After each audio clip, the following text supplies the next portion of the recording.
प्रशांत नील ने राजामौली के साथ हुए एक इंटरव्यू में कहा था कि वो अपनी फिल्मों में एक्शन से ज्यादा ड्रामा करना चाहते थे। तो क्या सलार में वाकई में ऐसा हुआ है? वही पे इंटरनेट पर जो चीजें सलार को लेकर कही जा रही हैं कि ये फिल्म उतनी अच्छी नहीं बनी है जिसकी सबने उम्मीद की थी, तो क्या वाकई में सलार प्रशांत वर्मा के करियर की सबसे वर्स्ट फिल्म है या फिर बेस्ट फिल्म है? इस वीडियो में सलार को डिकोड करके मैं इसी चीज का पता करने की कोशिश करूंगा। और हाँ, आगे सलार को लेकर स्पॉयलर्स होंगे। तो कहानी बेसिकली हमने ट्रेलर में देखी थी वैसी ही है, जहां देवा और वरदा नाम के दो जिगरी दोस्त हैं जो एक दूसरे के लिए कुछ भी कर सकते हैं। जहां स्टार्टिंग में वरदा का बड़ा भाई उसकी नोज रिंग या फिर उनकी भाषा में नाथुनी छीन लेता है, तो उसे वापस लाने के लिए देवा अपनी जान पर खेल जाता है। वहीं पर देवा की माँ और उसको बचाने के लिए वरदा अपनी टेरिटरी कुर्बान कर देता है और देवा को खानसार से दूर भेज देता है। और फिर जवानी में देवा के वापस खानसार में आने के बाद क्या क्या होता है ये सब मूवी में दिखाया गया है। और देखो, कई मायने में मुझे मूवी अच्छी लगी, स्पेशली प्रशांत नील की विजन की वजह से। ऐसा कुछ बनाने के बारे में सोचना इतना आसान नहीं है और कुछ लोग इसे केजीएफ से भी कंपेयर कर रहे हैं, जो कि एक्चुअली में इसकी डार्क कलर की टोन की वजह से हो रहा है। पर ये कहानी केजीएफ से काफी अलग और यूनिक है, स्पेशली वर्ल्ड बिल्डिंग कमाल है।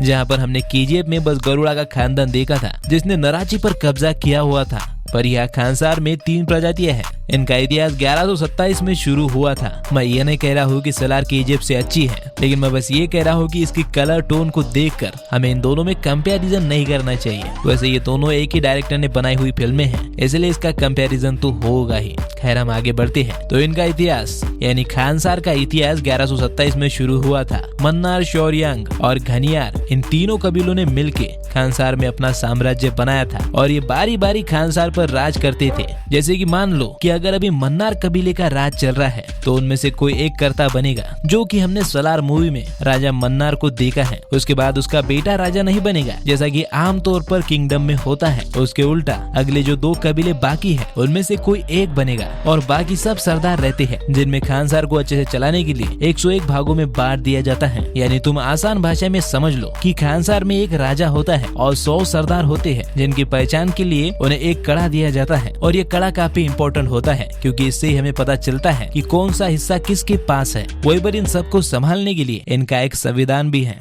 जिसका नाम निबंधन है। और अगर इसे वर्ल्ड बिल्डिंग नहीं कहते तो फिर किसे कहते हैं मैं नहीं जानता। इतना अच्छा फिक्शन वर्ल्ड मैंने इंडियन सिनेमा में आज तक नहीं देखा। हालांकि मेरी सजेशन डायरेक्टर साहब को यहाँ ये रहती कि वो खानसार को किसी देश से ना जोड़कर एक अलग जगह या अलग प्रांत कहते हैं तो काफी अच्छा होता, क्योंकि खानसार की हिस्ट्री बताते वक्त हमें ये बताया गया था कि जब हमारा देश आजाद हुआ था तो खानसार के उस समय के कर्ता, जो कि मन्नार कबीले के थे, उन्होंने इंडिया के नक्शे से पार्लियामेंट में आकर खानसार को मिटा दिया था। और खानसार की पावर दिखाने के चक्कर में ये कुछ ज्यादा ही हो गया है, ऐसा पर्सनली मुझे लगता है। इसकी जगह खानसार को अगर कोई अलग आइलैंड या फिर कोई अलग प्रांत घोषित किया जाता तो रियलिस्टिक लगता, ऐसा मैं सोचता हूँ। वैसे डायरेक्टर प्रशांत नील ने खानसार का ये फिक्शनल वर्ल्ड बनाने के लिए सीधा एशियंट हिस्ट्री से इंस्पिरेशन लिया है। 623 बीसी में जन्मे सिद्धार्थ गौतम, जिन्हें गौतम बुद्ध के नाम से भी जाना जाता है, उनके पिता सिद्धोधन के राज में इसी तरह की राज प्रणाली का यूज किया जाता था, जहां राजा के बाद राजा का बेटा राजा नहीं बनता था बल्कि एक दूसरा कबीला बनता था। उस समय भी ऐसे ही कबीले थे और गौतम बुद्ध शाक्य कबीले से थे। तो हाँ, वर्ल्ड बिल्डिंग मेरे को अच्छी लगी, लेकिन इतनी सारी डिटेल पर काम से शायद डायरेक्टर कुछ इम्पोर्टेंट चीजों पर काम करना भूल गए, जैसे इतने सारे कैरेक्टर्स को ऐड करना। हम माना कि तीनों कबीलों की कहानी है तो कैरेक्टर ज्यादा होंगे ही, लेकिन उन सबको फोकस में रखना भी जरूरी है। और 2-3 घंटे की मूवी में सभी कैरेक्टर्स को ऑडियंस से कनेक्ट नहीं किया जा सकता। अगर तुमने मूवी देखी है तो जरा याद करके बताओ तुम्हें कितने कैरेक्टर्स याद है। तो बेसिकली मैं ये कहना चाहता हूँ कि मूवी इन कैरेक्टर्स के नाम याद करने में ही चली जाती है, कौन किसका क्या है समझ में नहीं आता। और क्योंकि ये फर्स्ट पार्ट था तो इसका एंगेजिंग होना बहुत जरूरी था, जो ये है नहीं। और एंगेजिंग ना होने के कई कारण है। हाँ, मुझे फिल्म अच्छी लगी, पर कई सीन्स में चीजें ज्यादा ही इलॉजिकल हो जाती है, स्पेशली प्रभास को लेकर। मुझे याद है राजामौली के साथ हुए इंटरव्यू में प्रशांत नील ये कह चुके हैं कि प्रभास एक बड़े स्टार है और वो अपनी फिल्म में उन्हें उसी रिस्पेक्ट के साथ दिखाना चाहते हैं। और सलार में उन्होंने एग्जैक्टली यही किया है। उन्होंने प्रभास के कैरेक्टर देवा को ओवर पावर कर दिया है। जैसे वो लोहे के पोल को पकड़ता है तो उसके उंगलियों के निशान लोहे के पोल पर आ जाते हैं। वो सभी कैरेक्टर्स खानसार के होकर भी देवा का नाम सुनकर ही कांपने लगते हैं। माना कि देवा खतरनाक है, पर ये लोग खानसार के हैं जिन्हें मौत और खून खराबा रोज देखना पड़ता है। इनके लिए ये सब नया नहीं है, तो उनका देवा से इतना घबराना लॉजिकल नहीं लगता। वही पे सबके सामने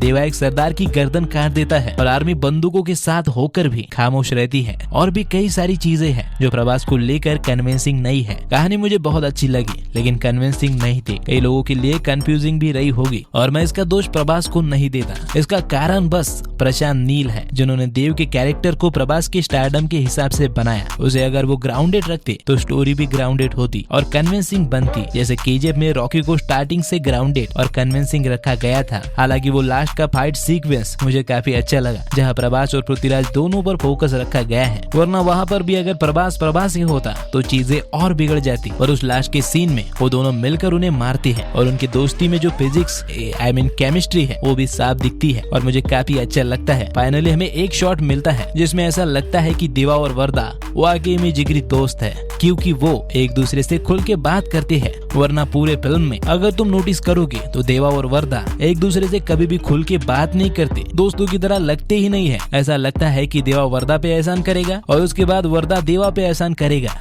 और जैसा कि मैंने स्टार्टिंग में कहा था कि प्रशांत नील ने एक एक डिटेल पर बहुत ही मेहनत की है, उतनी ही मेहनत अगर वो कैरेक्टर डेवलपमेंट और स्क्रीन प्ले पर भी करते तो सलार बहुत बड़ी फिल्म बनती। अगर वो चाहते थे कि वो प्योर ड्रामा फिल्म बनाए तो मेरे हिसाब से उन्हें एक परफेक्ट स्टोरी लाइन बनानी चाहिए थी जो कन्विंसिंग होती और सभी कैरेक्टर्स को ऑडियंस से कनेक्ट करने का मौका देती। जैसे बाहुबली में हम बाहुबली के साथ कटप्पा, शिवगामी और भी कई छोटे मोटे कैरेक्टर से भी कनेक्ट कर पाती है, जिससे कहानी इंटरेस्टिंग हो गई थी और इंटरेस्ट की वजह से कन्विंसिंग लगी थी। और उसी कन्विंसिंग की वजह से हमने ये तक मान लिया था कि नारियल के पेड़ को मोड़कर उसे वापस फेंककर लोग इतने दूर और ऊंचे किले पर बिना किसी चोट के जंप कर सकते हैं। लेकिन यहाँ पर मैं किसी से भी कनेक्ट नहीं कर पाया, कोई भी मुझे कन्विंसिंग नहीं लगा, ना ही पृथ्वीराज का कैरेक्टर वरदा और ना ही देवा। चीजें लास्ट में जरा जरा कन्विंसिंग हो गई थी जब वो एक्शन सीन्स आया था, लेकिन तभी फिल्म खत्म हो जाती है। और मुझे अफसोस इसी बात का है कि प्रशांत नील की सोच बहुत अच्छी थी, बस उसे वो सही से स्क्रीन पर उतार नहीं पाए,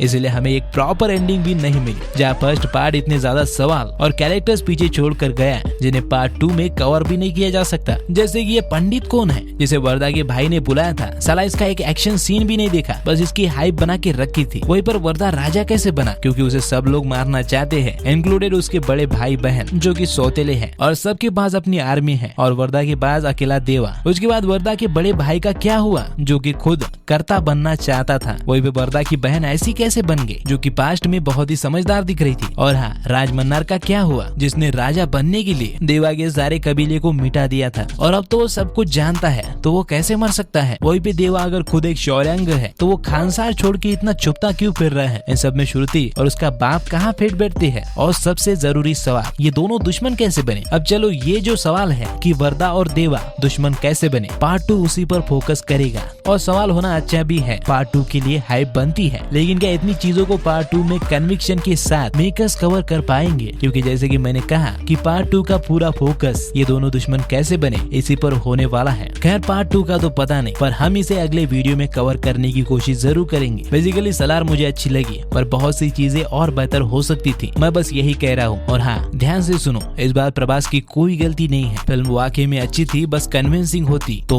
और मजा आता। खैर कन्विक्शन से मुझे याद आया कि ब्रह्मास्त्र पार्ट 2 के लिए देव की कास्टिंग अभी बाकी है और मेरे पास 7 ऐसे एक्टर हैं जो उस रोल को कन्विंसिंग बना सकते हैं, जो मैंने लेफ्ट वाली वीडियो में सजेस्ट किए हैं। उसे एक बार जरूर देखना, तुम्हें मजा आएगा। साथ ही में अगर ये वीडियो अच्छी लगी हो तो इसे लाइक और शेयर जरूर करना। ऐसे ही वीडियोस के लिए चैनल को सब्सक्राइब भी कर देना। तो फिर मैं चलता हूँ, हम मिलेंगे अगली वीडियो में, तब तक आप फिल्में देखो।